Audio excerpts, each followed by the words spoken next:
إن الذين كفروا سواء عليهم أأنذرتهم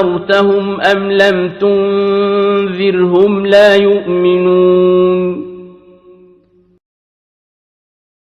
ختم الله على قلوبهم وعلى سمعهم وعلى أبصارهم غشاوة ولهم عذاب عظيم ومن الناس من يقول آمنا بالله وباليوم الآخر وما هم بمؤمنين يخادعون الله والذين آمنوا وما يخدعون إلا أنفسهم وما يشعرون في قلوبهم مرض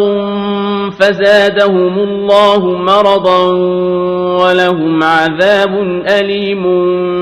بما كانوا يكذبون وإذا قيل لهم لا تفسدوا في الأرض قالوا إنما نحن مصلحون ألا إنهم هم المفسدون ولكن لا يشعرون وإذا قيل لهم آمنوا كما